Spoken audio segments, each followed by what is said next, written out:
Olá, eu sou o Luiz Carlos Corrêa Carvalho, todos me conhecem como Caio, e nós estamos aqui em uma outra Canaplancast, e hoje eu tenho a honra de receber um grande amigo e canavieiro, quatro costados, René Sordi. René Sordi, eu queria rapidamente dizer a vocês, ele é um cara completo. Ele fez uma boa parte da vida dele em pesquisa e desenvolvimento. Na época era o Planalçúcar, depois ele teve no CTC, na época Copersucar, dominando, digamos assim, a parte conceitual, técnica da cana-de-açúcar. Ele foi para São Martinho, usina São Martinho, Grupo São Martinho, e lá ele pôde conviver, digamos assim, com a produção, com os problemas da produção, e ele tem uma história muito interessante, porque ele talvez seja um dos mais jovens sêniors doutores pela USP, aqui pela Exalc, terminou o doutorado. Portanto, ele vem somando essas experiências e agora é consultor, trabalha com uma série de usinas e pareceres, enfim. É um prazer aqui tá falando com o René. René, por favor. Oi, Caio. Muito obrigado aí pelo convite, participar dessa conversa, né? Também pela parceria que a gente tem mantido aí, a gente tem feito alguns trabalhos juntos. E realmente a minha vida sempre foi a cana-de-açúcar, né? Nós já fazemos parte dos canassauros, né? Então, há um canassauro conversando com o outro aqui hoje. Bem lembrado, dois canassauros. Só que eu sou de Piracicaba e ele é da Grande Orlândia. Então a gente está aqui para falar com vocês hoje. E eu queria começar, René, que você nos conte, naquela época que eu vivi isso também, eu pelo lado do Planalçúcar, essa experiência de pesquisa e desenvolvimento em cana, essa evolução, como é que você vê isso? Então, Caio, interessante que você foi o meu primeiro patrão, vamos dizer assim, né? Eu estava me formando, aí o Planalçúcar, naquela época, comecinho do Proálcool, né? Se expandindo por iniciativa, talvez sua, de fazer as novas estações, né? E vocês foram contratando, então, a moçada nova aí para preencher esses quadros. E eu fui um desses, né? Eu fui contratado. Na época, o que trabalhava lá em Araras foi para Campo Grande e eu fui trabalhar em Araras.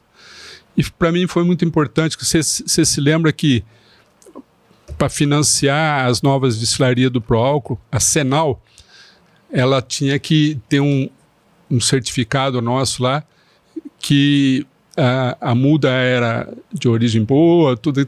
E quem fazia aquela certificação era o Planalçúcar junto com o Instituto Biológico, com a Comissão de Carvão, o pessoal da Comissão de Carvão. Isso mesmo. Estamos contando história. Velho gosta de contar história, né? E foi fantástico para mim, porque eu passei meus 2, 3 primeiros anos dentro da cana, aprendendo cana, né? Com mestres, como, por exemplo, o Tokeshi, né? Que falecido recentemente, o Shizu Matsuoka, e aquela foi lá que eu fiz meu mestrado, inclusive no Planalçúcar, e depois teve aquela, né, indefinição do Planalçúcar, eu acabei recebendo um convite da Copersucar e fui para o CTC também para mexer com variedades. Então, as variedades de cana estão no meu sangue, mas para mim foi muito importante, como você ressaltou aí, eu ter saído também não só da pesquisa, vamos dizer assim, né, da teoria, e fui para a prática, né, que foi de um grande grupo, como o Grupo São Martinho. Eu fui inicialmente, entrei na parte de qualidade, mas depois eu fui assessor agronômico, né, corporativo da São Martinho por 13 anos. Isso me deu uma experiência fantástica, porque naquela época, São Martinho, inclusive, estava iniciando toda a parte de inovação, sabe? Captura, funding, né? E uso da lei do bem e definição dos projetos. Então, eu não fiquei só na parte agronômica, eu também permeei. Naquela época, a gente já conversava sobre biogás, etanol de milho, naquela época a gente já conversou, concentração de vinhaça, aquele grande projeto do MPB, né, que saiu na São Martinho, também a gente participou. Então isso foi muito interessante. E agora na consultoria, principalmente com a sua ajuda, aí, a gente tem procurado, né, passar tudo isso. E o mais reconfortante é ver a molecada nova chegando, como que tem uma carência, né, Caio, a gente precisa passar para essa moçada aí. Eu acho que você toca num ponto muito importante, porque eu ando muito impressionado com isso, sabe, René? A gente tem muita tecnologia desenvolvida, a gente tem o pessoal mais sênior se desdobrando em, vamos dizer assim, em tentar ajudar essa turma que está vindo, mas eu sinto falta, muita falta, porque para aqueles que estão nos ouvindo, naquela época que o René se referiu, tanto o Plano Açúcar quanto o CTC Copersucar tinham áreas de treinamento intensas para as usinas. Sim. Isso, digamos assim, facilitava a transferência de conhecimento, assim como preparava mais o pessoal para o dia a dia de desenvolvimento. Mas, René, uma das coisas importantes do seu desenvolvimento, e quem passou por aqui outro dia mesmo foi o Mário Gandini, sim, o Mário, e a gente pôde falar sobre isso, mas com quem você trabalhou bastante, a São Martinho, vamos dizer assim, ela guarda uma característica muito importante de ser uma larga escala usina, a usina São Martinho, nós estamos falando de 10 milhões de toneladas, sem perder produtividade. Ou seja, vamos dizer assim, ela, exceto alguns anos com um clima muito negativo, sim, ela consegue manter a produtividade que ela tinha quando ela moía 4 milhões de toneladas. E isso basicamente é estruturação e é tecnologia, né, René? O Caio, quando eu estive na São Martinho, a gente teve a oportunidade de dar várias palestras, e eu sempre começava uma palestra para mostrar a São Martinho com 3 engrenagens, sabe? Andando bem sincronizadas, né? É a parte de tecnologia, né? Uma outra parte muito forte da São Martinho, que é a escala, né?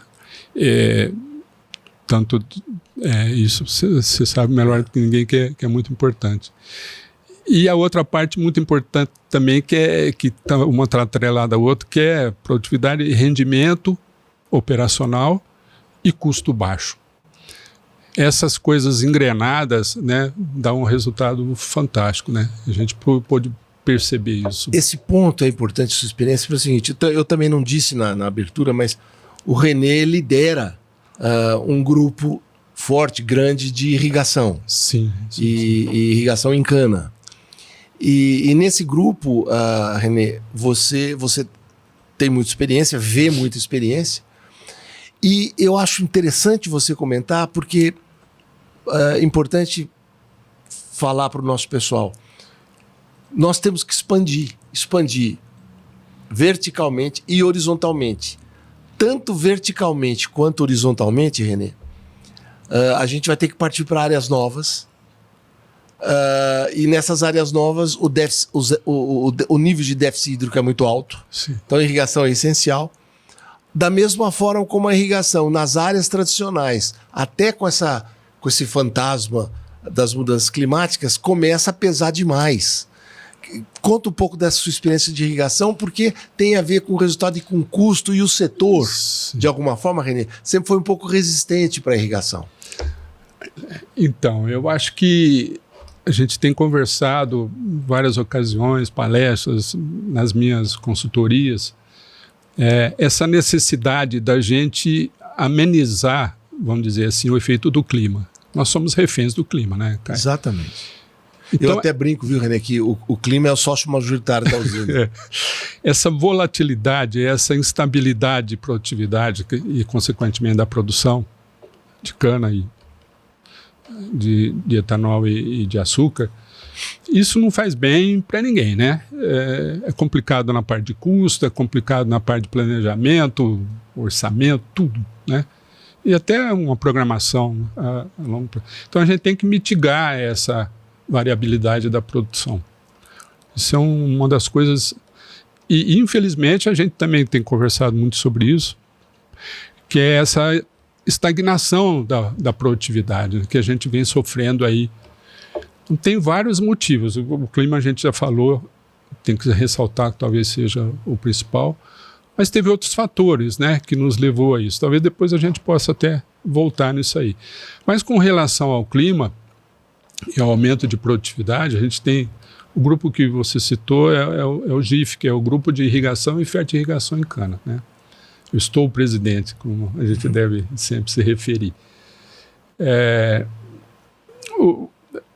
Talvez, vou me arriscar aqui, mas talvez a irrigação seja a ferramenta hoje que a gente tem mais forte. Não vou dizer a única, lógico que não é a única, mas é a mais forte para a gente conseguir aumentar a nossa produtividade e consolidar a nossa produtividade. E a palavra-chave que a gente tem usado, que todo mundo vira jargão comum, mas é a tal da sustentabilidade, eu tenho chamado a atenção da sustentabilidade da produção, né? A gente tem que ser sustentável em tudo, mas principalmente da produção. A gente tem que garantir a nossa produtividade, né? E a água, né, a irrigação, é uma ferramenta fantástica para isso, né? É lógico que você tem que fazer um plano, né? Você tem que ter uma parte lá do seu canavial destinado por exemplo, à irrigação de salvamento. Caio, mesmo em regiões tradicionais, a gente falava em irrigação para a região de Ribeirão Preto, antigamente era quase que uma heresia. Exatamente. Hoje a gente vê resultados, alguns ensaios, algumas pesquisas mostrando resultados tanto do salvamento, mas também da plena, né? Seja por aspersão, seja por gotejo. Que na verdade a gente chama plena, né? A gente tem trocado esse termo para um déficit controlado. Você não precisa irrigar 100% do déficit da CARD, né? Então tem que ter, as usinas estão se voltando para esse planejamento para melhorar essa tua instabilidade aí.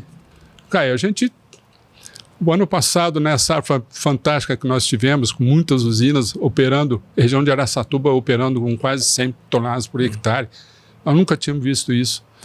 Hoje a mesma região de Araçatuba está dando 65, 70, né?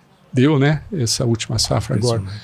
Então é uma coisa que a gente precisa cuidar com carinho no nosso setor. E a irrigação, então, a gente acredita bem planejada, né? Porque é uma ferramenta, como toda ferramenta, você tem que saber usar e tem que ter a relação custo-benefício tem que estar bem controlada ali, né? E isso, gente, que o René está se referindo, é uma coisa que me impressiona muito, porque eu tenho visto os últimos estudos muito mais integrados, que procuram mostrar que mesmo quando se faz uma irrigação de salvamento, há consequências da irrigação de salvamento extremamente positivas que têm que ser, digamos assim, valorizadas no investimento que você vai fazer, né, René? Vamos dizer assim, às vezes o pessoal pensa que o salvamento é só faço a irrigação para não perder o plantio que eu fiz, e fica por aí acha caro fazer isso, ou mesmo numa irrigação em que procura controlar um certo nível de déficit, fala, não, mas eu não controlo todo ele, e o investimento é muito alto. A gente está vivendo, gente, aqui entre nós, hoje você ouve falar em R$18 mil para fazer o plantio de 1 hectare. O nosso negócio cana é intensivo em capital, além de ser intensivo também, digamos assim, em mão de obra. Então é um setor que contrata muita gente, mas que ele é muito intensivo em capital. Mas comenta um pouquinho, René, do que você tem visto disso, quer dizer, o que está estimulando o pessoal a entrar em irrigação, por exemplo, de salvamento? Como eu falei para você, tem vários estudos mostrando, né? Primeiro você tem que se apoiar em pesquisa, sempre, né? Você falou que eu vim da pesquisa, então não tem jeito. Eu procuro sempre falar muito forte isso aí, né? Que a gente tem que ter números, não vou dizer científicos, mas pelo menos confiáveis, né? Mostrando que tem uma interação com variedades, né? A lâmina você precisa definir, depende de onde você está, do tipo de solo que você tem, o time, né, da irrigação, algumas coisas interessantes, Caio. A gente, quando começou a fazer um estudo que eu acompanhei muito perto, nós fizemos 2 ensaios por usina, quase 8 ensaios, testando variedade, testando a lâmina e testando o time. A gente falou, nossa, você cortou, você tem que irrigar, né? Rápido. A gente viu que 7, 14, 21 e 28, o melhor é 14, não é 7 dias depois do corte. A cana precisa estar um pouco preparada ali, sabe? E 28 talvez você já é muito tarde. Passou do ponto. Então, olha que interessante, né? Isso é um norte, né? Então, é lógico que você tem muitos problemas para serem superados, né? A gente, dentro do grupo de irrigação lá, a gente conversa muito sobre isso, os aspectos legais, né? De outorga, tudo isso tem que ser contabilizado. O custo, você tem que trabalhar bastante com o custo, tem que baixar, né? Mas as usinas estão percebendo cada vez mais, né, essa necessidade, né, de você garantir essa safra, mas principalmente a longevidade do canavial, que é outro fator que a gente conversa muito, né? Esse envelhecimento do canavial que a gente teve, infelizmente, ele foi acompanhado com um decréscimo de produtividade.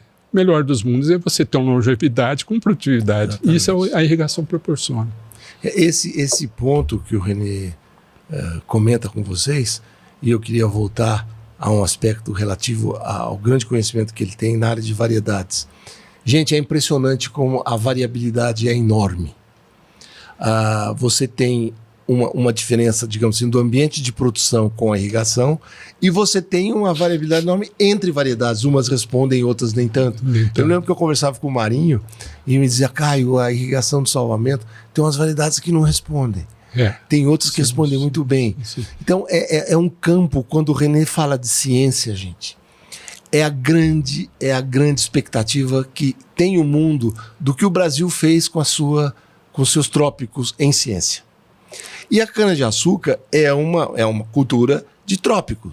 Portanto, se vocês olharem no mapa, ela está espalhada nas regiões que estão sob os chamados trópicos, né?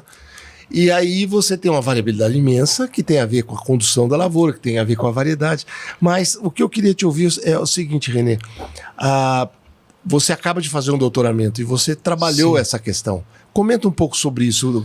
Como é que você está vendo? Como é que concluiu esse último estudo seu? O doutorado para mim foi um grande desafio, né? Eu tinha feito mestrado lá atrás e um professor da Exalc me convidou para fazer parte de uma banca. Eu falei, não, eu não posso, Fábio, que eu não tenho doutorado. Ele falou, bom, como você não tem doutorado? Vem fazer comigo. Eu falei, não, mas eu já tô velho, né? Vamos dizer assim. Ele falou, não tem nada disso, não. É bom você...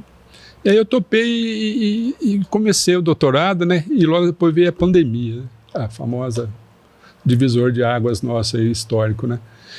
E aí foi dificuldade em cima de dificuldades. Eu trabalhei na minha tese justamente com os ensaios de variedade. Nós passamos um sensor hiperespectral para traçar a curva de reflectância, né, do que cada variedade poderia realizar nas diferentes comprimentos de onda, né? Desde o azul, verde, vermelho, infravermelho próximo e tal, para construir os NDVIs da vida lá para as biomassas, né? Então a minha tese foi basicamente isso, e fazer a correlação disso com as produtividades. Depois a gente fez agrupamento de variedades, tudo. Algo muito interessante, né? Que hoje a gente tem até uma roupagem que nós estamos chamando de fenotipagem digital, né? Você caracterizar as variedades, né, de uma maneira mais digital, né? Entre elas se diferenciam também nisso aí. E na hora que você está no doutorado para fazer as disciplinas lá, é difícil acompanhar a molecada, cara. É difícil, né? Eu lembro que teve uma disciplina que toda aula tinha provinha. O professor dava aula, depois falava 10 exercícios para vocês me entregam até 6 horas da tarde. Na USP, dentro do sistema, eu conversei com ele e falei, eu vou levar pau nessa toda disciplina aí, porque eu não consigo fazer até 6 horas. Os 6 horas eu fiz 2. Falei, não, então você manda por e-mail, mas você tem que fazer no dia. Tá bom, então eu ficava todo 9, 10 horas da noite e minha esposa olhava para mim, aí eu fazendo exercício de uma disciplina fantástica, microclimatologia. E aí foi, né? Defender a tese foi difícil, fazer os levantamentos, foi tudo. Levei pau na primeira prova de inglês, a proficiência, precisei estudar mais inglês para passar. E foi, graças a Deus. E aí eu tive a honra de... Não sabia se eu ria ou se eu chorava, mas é para rir, sim. É para comemorar. Eu sou a pessoa com maior idade a defender um doutorado na Exalc, na história da Exalc, né? Olha só. Isso foi um feito, vamos dizer assim. Mas é mesmo. Foi muito interessante. Porque, sabe, René, eu vejo muita gente que jovem faz o mestrado e o doutorado sem ter muita experiência antes de fazê-lo. Então, claro que é diferente. Mas eu digo isso porque, com base em ciência tropical e com base na sua experiência de variedades, você, no seu trabalho, você percebeu nitidamente o que é a questão do potencial das variedades, sim, da variabilidade enorme dessas variedades, e principalmente, uma das coisas que eu acho que é uma limitação, porque a gente percebe nos levantamentos que a gente faz lá no nosso escritório, das usinas, que a gente recebe os dados, que muitas ainda têm um índice varietal muito carregado numa ou noutra variedade. Sim. Muitas nem têm testes com algumas variedades novas que foram lançadas para condições de ambiente de produção que eles têm. Então, é incrível, mas variedade é alguma coisa que nós temos um esforço enorme a ser feito ainda. Nós temos pelo menos 3 a 4 programas, né, que estão desenvolvendo variedades ainda no país. Isso é muito positivo. Novas variedades estão surgindo a cada momento, né? Nos preocupa um pouco esse fato de aquele envelhecimento do canavial, né? Você renova pouco, você planta pouco, é mais difícil renovar as variedades, né? Isso aconteceu com a gente. Então, a variedade mais plantada, em algumas usinas, chegava a 50%, 60%. Exatamente. Isso não é interessante, não é muito sustentável, né? Mas essas novas variedades a gente tem chamado a atenção, apesar delas serem um pouquinho mais rústicas e tal, a gente ainda carece, por exemplo, um pouco de mais teor de sacarose, né? São variedades um pouco mais tardias, mais rústicas, mas uma coisa, né? Sempre uma balança, né? Teor de sacarose e produtividade, né? Em colmos. Mas e também tem nos preocupado um pouco a ocorrência de novas doenças, né? A gente tem, por exemplo, a murcha, né? Que é uma síndrome, ainda está um pouco mal explicada. O carvão, o famoso carvão, aí parece que voltou. A gente tem visto uma incidência de carvão mais do que a gente gostaria, né? Também pragas, né? Tem o tal do esfenófilo, que bichinho, esfenófilo leves, e de leves ele não tem nada, né?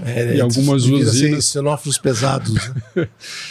Então, nós temos alguns problemas para resolver, né? Então, é importante que a gente otimize, né, essas novas variedades com todo o seu potencial.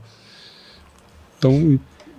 E René, você roda muito e uma das coisas importantes que a gente sempre conversa é que quando você olha a área de grãos no Brasil, a evolução da produção de grãos no Brasil foi extraordinária.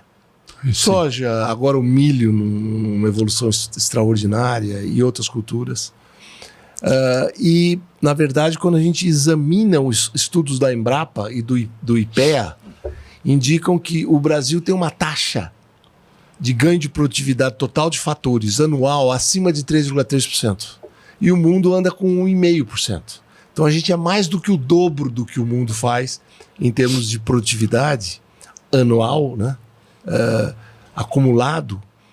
E isso dá ao Brasil uma característica ímpar, porque é alta produtividade, completamente ligada à questão da competitividade face redução de custos, e ao mesmo tempo, como a gente faz 2, 3, até 3 safras por ano, de forma muito sustentável, ou seja, a pegada de carbono é muito menor. E temos uma área agricultável enorme ainda. E com números que assustam, quer dizer, nós temos no mínimo 40 milhões de hectares degradados, de pastos degradados a corrigir. Mas eu queria conversar um pouquinho com você, e é importante o nosso pessoal entender a crítica que a gente faz aqui, que, diferentemente dos grãos, essa volatilidade a que você se referiu com cana tem feito com que os nossos ganhos de produtividade anuais de cana estagnaram. Sim. O que eu quero dizer com isso, Renê? E é importante que todos escutem e entendam isso. Nós só vamos sair na fotografia de 2050 com o troféu de SAF, que é o combustível sustentável de aviação, ou marítimo de aviação, com o hidrogênio verde, movimentando veículos a hidrogênio. Nós só vamos sair na fotografia se a gente tiver ganhos de produtividade daqui para frente. Concordo. E comenta um pouco sobre isso. Então, começamos a nossa conversa falando do clima, né? Uma coisa importante que eu esqueci de ressaltar, que faz parte da análise, a cana-de-açúcar tem um ciclo diferente de grãos, né, Caio? Esse ciclo, exatamente, você tem cana o ano inteiro, sendo sujeita, né, o ano inteiro a essas loucuras de clima que tem acontecido. Diferente de grãos de soja, milho, safrinha nem tanto, mas soja principalmente, e os grãos são explorados na época chuvosa. Cana não, e nós estamos sujeitos ainda a geadas, um ano floresce mais, outro menos, quer dizer, os efeitos do clima são muito... Essas altíssimas temperaturas que a gente teve em setembro, outubro, a cana foi impactada, a gente esquece Então, essa comparação do efeito do clima também para a cana, talvez ele seja mais hostil. Agora, tem outras coisas que colaboraram para essa estagnação nossa. A gente expandiu, você acompanhou isso muito bem, né? Nós expandimos para regiões mais desafiadoras, né? Tanto de solo, mas também de clima. Maiores déficits hídricos, né? Solos mais arenosos. Nós tivemos uma expansão também, o alongamento que a gente fala da safra. Exatamente. Né, Caio? Isso a gente se esquece que, principalmente o teor de sacarose, é uma curva ascendente. Então, antigamente a gente começava a safra em maio e acabava em outubro. 150, 160 dias de safra. Hoje tem usina fazendo 220, 230 dias. Ou seja, os teores de sacarose e mesmo a produtividade lá em março não são os maiores, os melhores, né? E depois, quando começa a chover, também cai, né? Então, isso aí foi outro ponto. Nós não podemos negligenciar o efeito da mecanização, infelizmente, né? Que a gente costumava falar que era o tal do pedágio, né, que a gente tinha que pagar. Mas, tanto da colheita quanto do plantio, a colheita aumentou muito, por exemplo, inclusive de impurezas vegetais, principalmente, que a gente leva para a usina. Isso cai também o teor de sacarose, caiu, né? Antigamente, na época da cana queimada, ninguém quer voltar para a cana queimada. Pelo amor de Deus, eu sou um defensor ferrenho da palha. Mas na cana queimada, você não tinha perdas.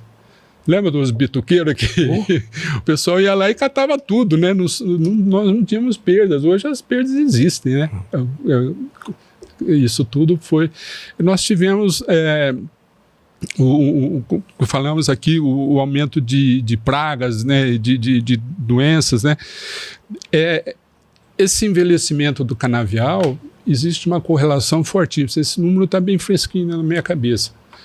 Existe uma correlação muito forte entre a idade e a produtividade, né? Essa correlação vem sendo ajustada safra a safra. Faz 2 semanas que ela foi novamente apresentada. E dá o R2 lá, o índice de determinação, dá 0,90 e tanto. Quer dizer, então é uma correlação muito forte.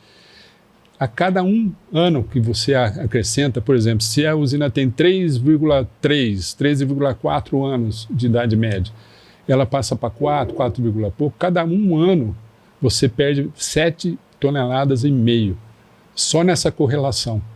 Isso é quase que matemático, não é nem biológico, né? Então, só nesse envelhecimento do canavial a gente está perdendo.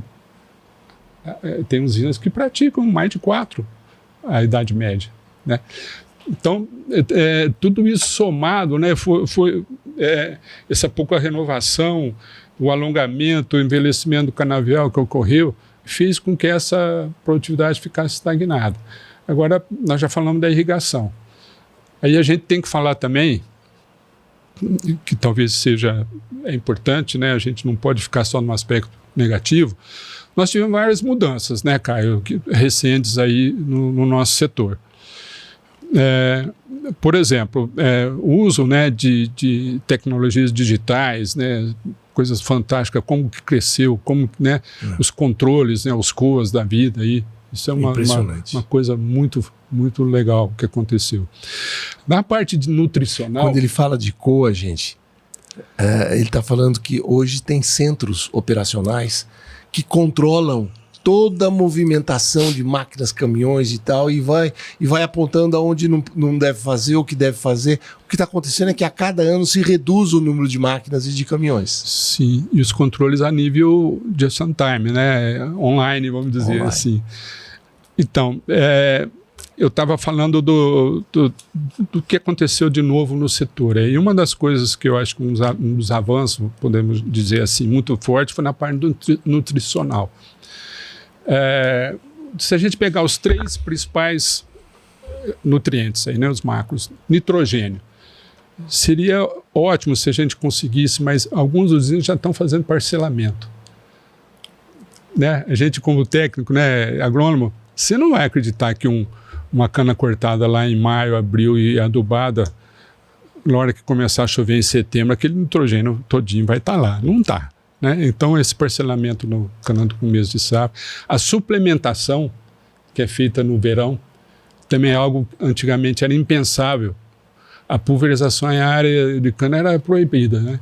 Você não dá resposta a tudo. Mas a gente está vendo que dá.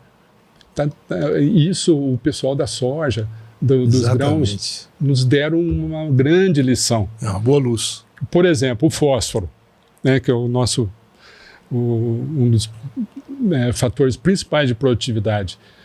Nós tivemos uma filosofia na parte de nutrição de repor o que a cana tinha extraído. O pessoal de grãos, Caio, para fósforo, por exemplo, eles mandam os teor de P2O5 lá para 30, 40 ppm. E a gente ficava corrigindo as nossas adubações para 15 ppm, sabe?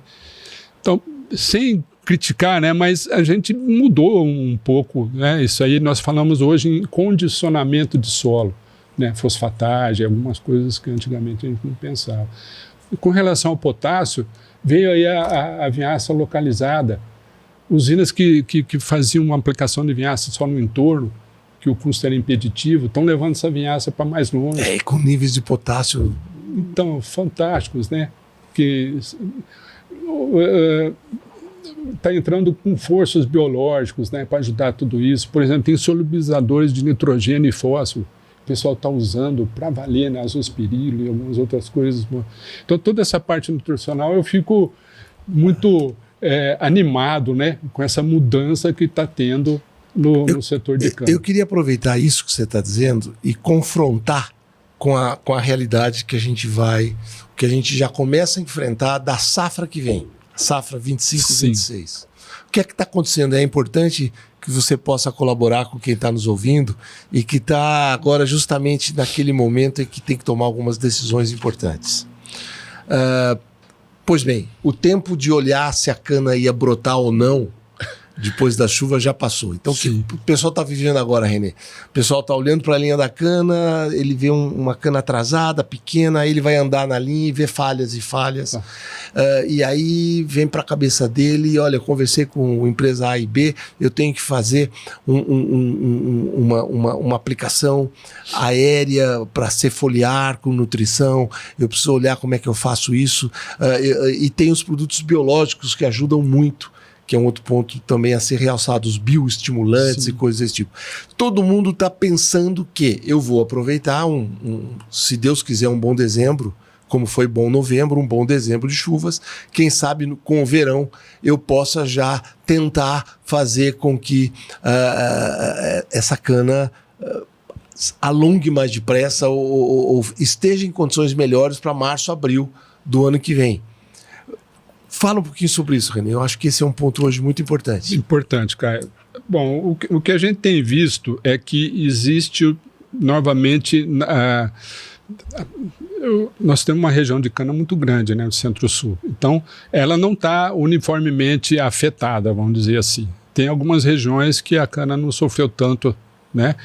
Mas, infelizmente, em algumas regiões, a gente vê, por exemplo, a região de Araçatuba, Rio Preto, e pelo déficit hídrico, né, e altíssimas temperaturas, foi muito afetada. E a região de Ribeirão Preto pelo problema que a gente, né, nós somos velhos, cara, eu nunca tinha visto tanto problema com fogo como a gente viu o ano passado, né. Uma coisa é você ter a recuperação do desenvolvimento vegetativo no verão, mas para isso você precisa ter stand.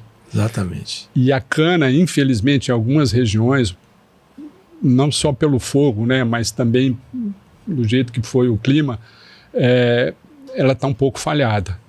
Então, isso tudo, nós precisamos esperar o verão, né, ver como que ele vai ser. Nós tivemos um novembro muito chuvoso, talvez o novembro mais chuvoso da nossa história. É mesmo, eu acabei de ver os dados, sim. Foi o mais chuvoso da história. Então, isso foi muito positivo, né, repôs grande parte do que a gente estava preocupado desse déficit hídrico. Agora, as previsões dizem que o verão vai ser um verão normal, não deve ser muito seco, mas também não deve ser muito chuvoso, né? Se for um verão normal, a gente pode recuperar ainda um pouco o desenvolvimento desse canavial. Agora, falhou, né, Caio? Você não tem jeito de recuperar. Então, a gente, conforme o grupo, conforme a localização da usina, ela tem uma estimativa diferente, uma expectativa diferente para a safra que vem, mas a gente eu ainda estou otimista, né, que a gente possa melhorar e no mínimo fazer o mesmo que a gente está fazendo esse ano. Para isso acontecer, René, há algumas condições importantes. Você falou do clima, é importante, e também investimento. Investimento, vamos dizer assim, é alguma coisa fundamental, seja na nutrição, que inclui inclusive cálcio, que o pessoal não gosta de olhar para o cálcio não apenas como calcário, mas como nutriente para puxar a raiz e para ir lá para o fundo, né? E que ele não é móvel no solo, enfim, é um detalhe, mas que pesa na decisão. E essa decisão, René, eu vou fazer um comentário agora que é uma coisa que me atormenta, por isso que eu quero fazer, René.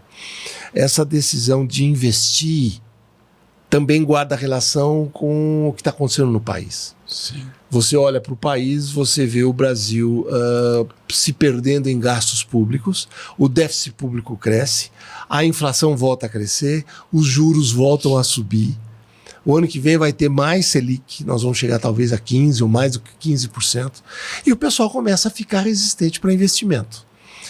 O que eu tenho dito, e quero aproveitar você e ouvir seus comentários, é que nós vamos ter boas surpresas, na minha opinião, com o mercado de açúcar. A gente vai manter um padrão de remuneração que pague esse investimento a que eu me refiro.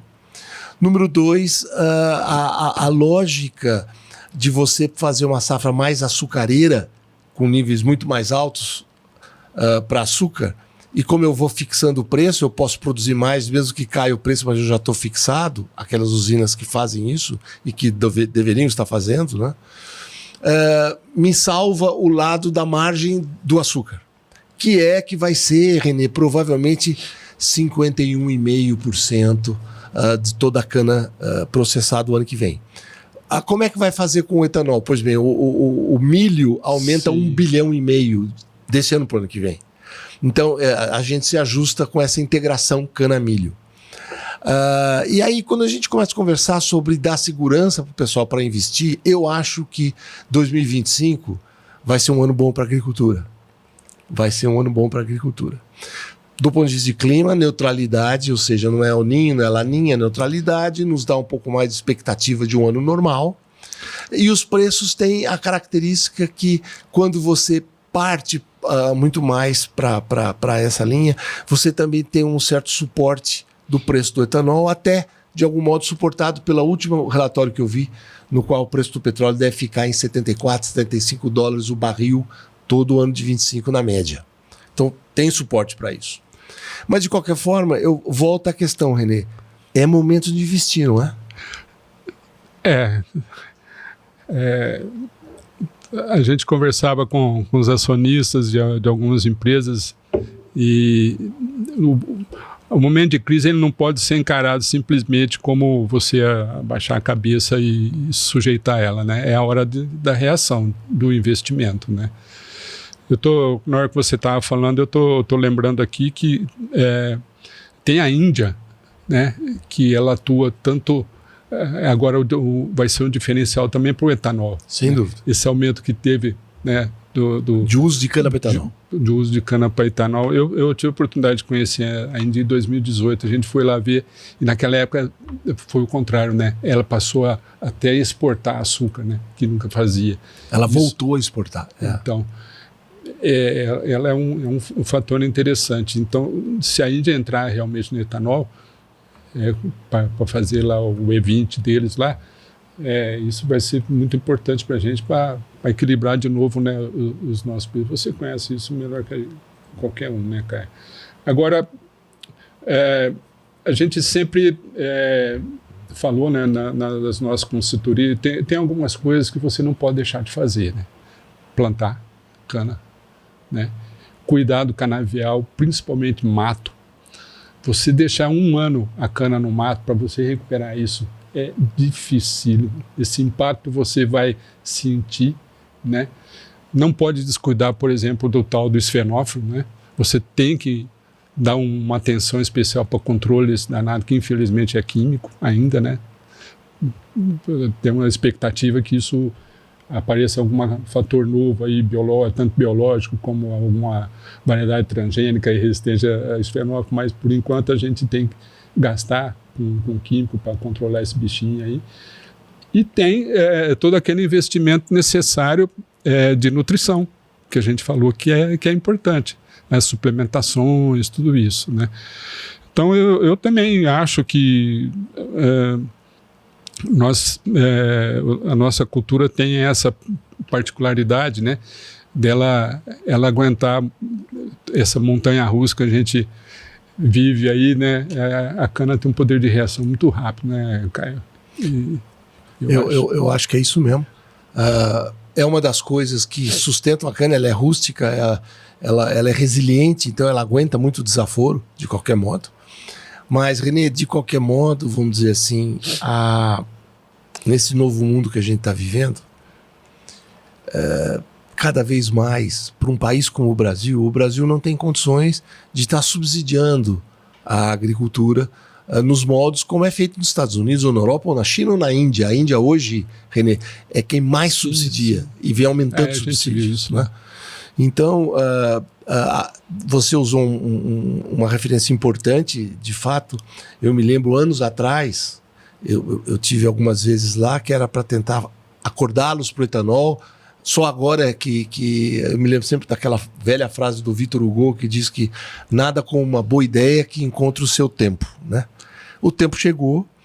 Eu tive a surpresa um mês atrás de saber que o Japão também está entrando com 10% de etanol na gasolina.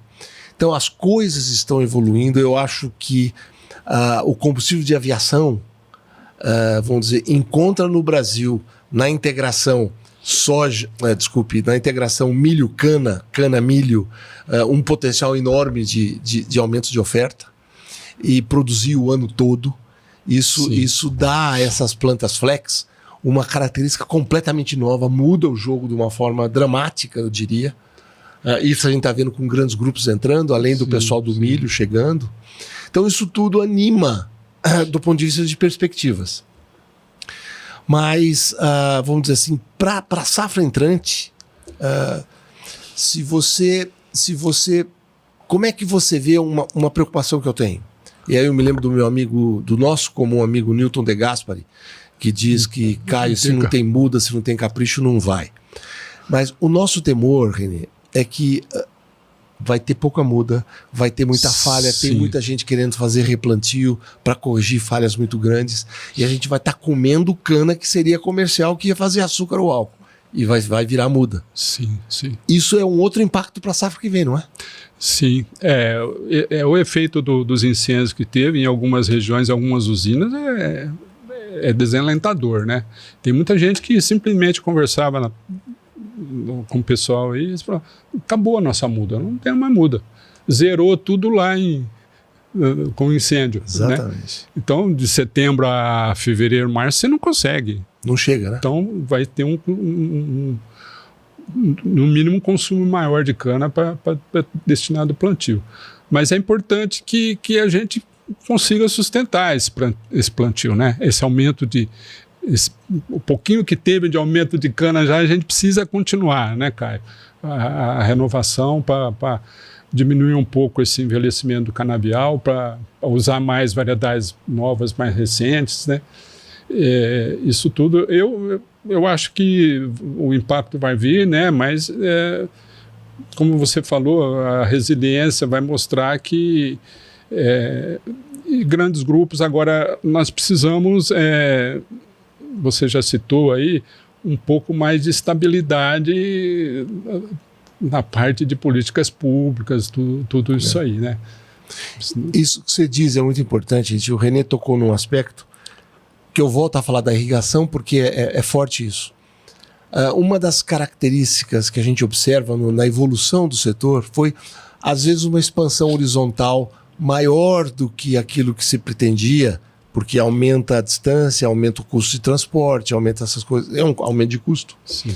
Mas isso é função, vamos dizer assim, que a volatilidade da produtividade traz anos nos quais você tem que ter um pouco mais de área para poder corrigir a falta de produtividade naquele período. Então, a irrigação, ela traz, digamos, uma característica importante. Ela estabiliza o canavial, de tal modo que você pode reduzir até a sua área produtiva, porque a sua produtividade sendo mais alta... Verticalização, né? Corrige isso. Sim. Então, esse é um outro ponto, vamos dizer assim, que seguramente vai trazer um amadurecimento para o setor. Eu tenho visto, vamos dizer assim, isso, só para comentar com vocês, gente. Nós temos 40 milhões de hectares de pastagens degradadas a serem corrigidas.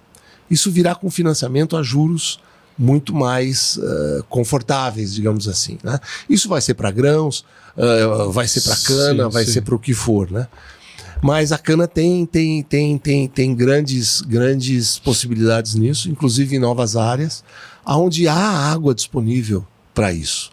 Quem anda em Minas Gerais, né, René, você roda por lá, há uma série de usinas hoje irrigadas, assim como tem toda aquela parte de soja, milho irrigado na Bahia, né? Andando por isso, indo para o chamado Mapitoba, Matopiba, vamos dizer assim, também tem lençóis d'água espetaculares e também tem aquíferos extraordinários para poder permitir isso. Então, eu sou muito acho que o protagonismo do Brasil em agricultura ficará mais forte, ficará cada vez mais forte.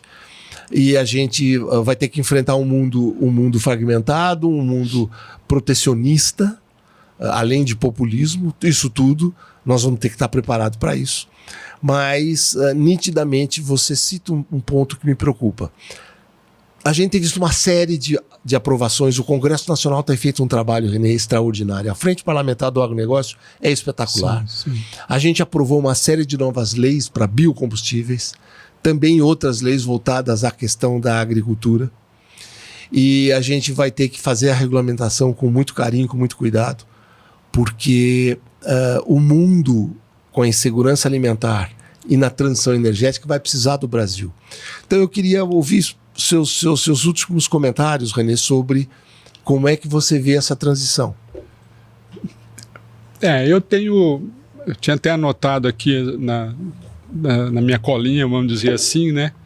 Eu pensei que a gente fosse entrar num assunto que eu acho que vale a pena ser mencionado, que algumas coisas a gente precisa corrigir no setor, né? E da parte de sustentabilidade, a gente precisa diminuir o nosso consumo de diesel, né? É o nosso grande calcanhar de Aquiles, né? Muito bom. Eu não sei se vocês que estão nos acompanhando têm essa dimensão. A gente gasta quase, é um número assustador, 5 a 6 litros de diesel para produzir uma tonelada de cana. Então, com 600 milhões de tonelada, vezes, que vamos arredondar para 5, são 3 bilhões de litros de diesel, né, para produzir 30 e poucos bilhões de litros de etanol. Isso precisa ser corrigido, Caio. Isso aí tem que ter um incentivo forte aí né? Tanto em termos operacionais, né? De rendimento de máquina, tudo isso aí, mas também, por exemplo, a parte de biogás e algumas outras aí que a gente precisa investir para mostrar que realmente a gente é sustentável, né? Recentemente a gente ouviu algumas notícias aí que uma empresa que produz SAF estava lá sendo acusada de trabalho escravo. É inadmissível um negócio desse ainda, claro, no nosso setor, né? Então, tudo isso precisa ser corrigido, mas eu acredito que, sempre acreditamos, né? Faz muito tempo que a gente está nisso. O nosso setor a cana-de-açúcar nos proporciona uma cultura fantástica, né? Que tem um aproveitamento energético, né? De poder capturar. E já dizia um antigo diretor meu que nós temos que produzir o carbono mais sustentável do mundo. Perfeito. Essa que é... Muito bom. Isso aí eu ainda acredito que vai ser o nosso protagonismo, né? O René, é essencial o que você falou. O René se referia também ao chamado biometano, que acabou de ser aprovado com a lei do combustível do futuro. Tanto você vai atender ao biodiesel em escala crescente, que, aliás, excepcional. Vamos dizer que o biodiesel aumentando reduz essa proporção de diesel vamos dizer assim, fóssil que você utiliza, então esse é um dado relevante. A gente vai aumentando a proporção de biodiesel, reduz o consumo de diesel. Segundo, o biometano, que aí é na veia e substitui direto, pode substituir de 20% a 40% essa quantidade de diesel que você comentou. Outra coisa importante, René, só para salientar, quando o René fala 5 a 6 litros, ele está falando na média. Isso pressupõe que tem gente gastando 8 e tem gente gastando 3. Isso. E é verdade. Assim como a produtividade média do Centro-Sul é 80 toneladas. Isso quer dizer que tem gente com 100 e tem gente com 60. Sim. Né? E é isso mesmo. Então a gente tem que aproximar cada vez mais a turma de baixo para cima e ao mesmo tempo viabilizar essas tecnologias com países que cada vez mais vão procurar o Brasil. Então é muito importante que a gente saiba trabalhar a nossa imagem, que trabalhe essa narrativa que você se referiu, e para isso tem um esforço enorme a ser feito pelas entidades de classe que trabalham com cana, que trabalham com digamos assim, com biodiesel, de tal forma que isso vai ser essencial para que o nosso protagonismo se efetive cada vez mais claramente, né? Nós temos conversado, René, para você ter uma ideia, imaginem, senhores, o Brasil tem dificuldades de publicar a sua ciência tropical em revistas que não dão espaço. Quando você não publica o seu artigo científico, digamos assim, no mundo do hemisfério norte, porque ele é tropical, aí o mundo do hemisfério norte fica tentando nos impingir determinados índices deles que não tem nada a ver com a nossa realidade aqui. Então a gente quer, inclusive falando com a BAG, a gente está trabalhando para criar uma revista dessa, para a gente poder acolher todo esse esforço da ciência tropical que o Brasil está na frente, né? Fantástico, muito boa notícia. Então, gente, o que eu queria dizer é que é um prazer estar com o René aqui, agradeço muito a sua presença. Eu que agradeço aí a oportunidade. A gente tocamos em vários aspectos, né? E eu queria, para resumir, deixar uma mensagem de otimismo, né? A gente está há bastante tempo no setor, eu sempre fui, tá na veia, né? Tá no sangue, então não tem jeito, a gente tem que continuar defendendo. Vamos, enquanto Deus der saúde pra gente, né, Caio, a gente vai tocando aí e conte comigo para o que você puder. Mais uma vez, muito obrigado aí. Gente, foi um prazer, a gente falou com um dos caras bons de bola que tem o setor, esse é um ativo importante que tem o Brasil, mas eu quero dizer que esse é o último programa que a gente faz, esse é o último CanaCast de 2024, e eu queria aproveitar nessa virada de ano, desejar a todos um 2025 próspero, um 2025 no qual os seus sonhos se realizem. Deus queira que o Senhor esteja olhando para a gente e que tire um pouco da frente as pedras do caminho, que a gente fica o tempo todo sofrendo com elas. Então, muito obrigado por você estar nos ouvindo e até a próxima. Um abraço a todos.